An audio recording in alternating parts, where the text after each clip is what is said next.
आज के इस शुभ अवसर पर यहाँ उपस्थित जिले के मुख्य विकास अधिकारी श्री अभिषेक कुमार जी, हमारे जनपद के सीएमओ साहब डॉक्टर संतोष गुप्ता, हमारे मेडिकल कॉलेज की प्रिंसिपल साहिबा डॉक्टर वानी, हमारे दोनों सीएमएस साहिबान डॉक्टर कोहली, डॉक्टर ज्योति, यहाँ उपस्थित इंडियन मेडिकल एसोसिएशन के सभी सम्मानित सदस्य, मेडिकल कॉलेज के सभी भावी डॉक्टर्स, स्टूडेंट्स, मीडिया और सभी अतिथिगण। जैसा कि हमने प्रेजेंटेशन में देखा और सीडीओ साहब को भी सुना, जो ये सर्वाइकल कैंसर है ये बहुत ही ट्रीटेबल प्रिवेंटेबल कैंसर है। जब हम कैंसर शब्द सुनते हैं, आम आदमी की सोच के मुताबिक इसका कोई इलाज नहीं है। ज्यादातर जो कैंसर है दैट लीड्स टू डेथ, लेकिन ये हमारी खुशकिस्मती है कि सर्वाइकल कैंसर जो कि इतना लाइफ थ्रेटनिंग कैंसर होने के बावजूद उसकी एक प्रिवेंटेबल वैक्सीन आती है और हमें इस वैक्सीन का भरपूर उपयोग करना चाहिए, इसको बढ़ चढ़ के प्रमोट करना चाहिए। क्योंकि देखिए आज भी बहुत सारे कैंसर्स हैं जैसे कि ब्रेस्ट कैंसर, प्रोस्टेट कैंसर या फिर लंग कैंसर, पैनक्रियाटिक कैंसर, जिनकी कोई वैक्सीन नहीं है। तो सर्वाइकल कैंसर जिसका इंसिडेंस इतना हाई है और उसकी वैक्सीन उपलब्ध है, तो इसमें कहीं कोई दोहराई नहीं होनी चाहिए कि इसको हमें अपनाना ही है। भले कैंसर ट्रांसमिटेबल नहीं है, लेकिन जिस वायरस की वजह से ये कैंसर होता है वो ट्रांसमिटेबल वायरस है। तो अगर लड़कों को भी ये वैक्सीन लगेगी तो ये डिजीज, ये वायरस ट्रांसमिट नहीं होगा एंड नेचुरली जो इस वायरस की वजह से सर्वाइकल कैंसर होता है वो भी नहीं होगा। इनफैक्ट मैं ये भी अपील करना चाहूंगी कि आने वाले दिनों में साइंटिस्ट और बाकी लोग, स्टार्टअप्स, यंग लोग इस वैक्सीन पे काम करें और इसका दाम और ज्यादा कम हो सके।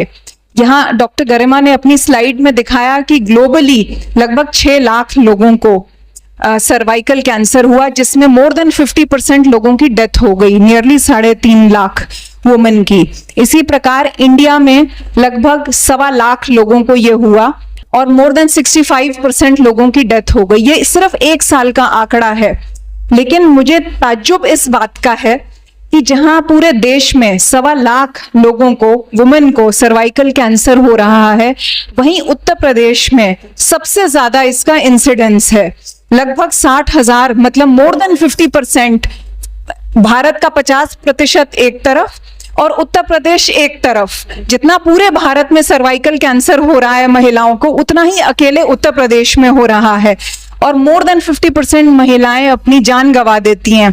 तो जैसा सीडीओ साहब ने कहा कि लखीमपुर खीरी से बेहतर जनपद नहीं हो सकता इस कार्यशाला को करने के लिए, तो मेरा भी यही मानना है कि उत्तर प्रदेश का सबसे बड़ा जनपद होने के नाते लखीमपुर खीरी एक बहुत ही अच्छी शुरुआत की है इंडियन मेडिकल एसोसिएशन ने। और इंग्लिश की एक कहावत है कि great movements have small beginnings. तो आज की इस स्मॉल बिगिनिंग से एक बहुत बड़ा मूवमेंट उजागर होने जा रहा है।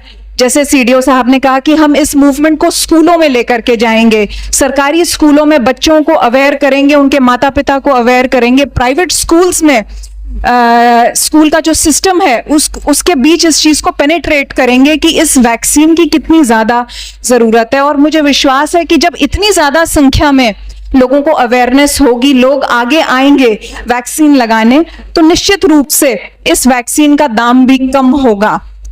और आज जो डॉक्टर्स यहाँ उपस्थित हैं, मेरा आपसे विशेष आग्रह है कि आपके यहाँ जितने भी लोग आए, आप उनको जरूर इस वैक्सीन के बारे में बताएं। मैं अपना पर्सनल उदाहरण बताती हूँ कि डॉक्टर मनोज जब मुझसे लास्ट वीक मिलने आए तो उन्होंने कहा कि ऐसी वर्कशॉप हम करने जा रहे हैं and you will not believe, मेरी 10 साल की बेटी है, मैंने उसको अभी तक ये वैक्सीन नहीं लगवाई थी, क्योंकि मेरे जो पीडियाट्रिशियन हैं उन्होंने ये कहा कि अभी 9 साल, 10 साल, 11 साल आप कभी भी इसको लगा लीजिए। But when I spoke to him about it, जब मैंने इसके बारे में पढ़ा तो मुझे पता लगा कि जितना जल्दी इसको लगवाया जाए उतना अच्छा है। तो आप सब डॉक्टर्स अपने पेशेंट्स को, मदर्स को, फादर्स को यही गाइड करिए कि जितना जल्दी लगे उतना बच्चे के लिए अच्छा है। तो thanks to all of you, मैं अपनी बड़ी वाली बेटी को ये इंजेक्शन लगवाने जा रही हूँ और डिस्ट्रिक्ट में अपील करती हूँ सभी पेरेंट्स को, सभी स्कूल्स को, सभी डॉक्टर्स को कि वो यंग गर्ल्स को, बॉयज को ये वैक्सीन लगाएं, ताकि हमारा एक हेल्दी फ्यूचर सिक्योर हो सके। आफ्टर ऑल आधे से ज़्यादा आबादी अब महिलाओं की होने जा रही है। बहुत बहुत धन्यवाद।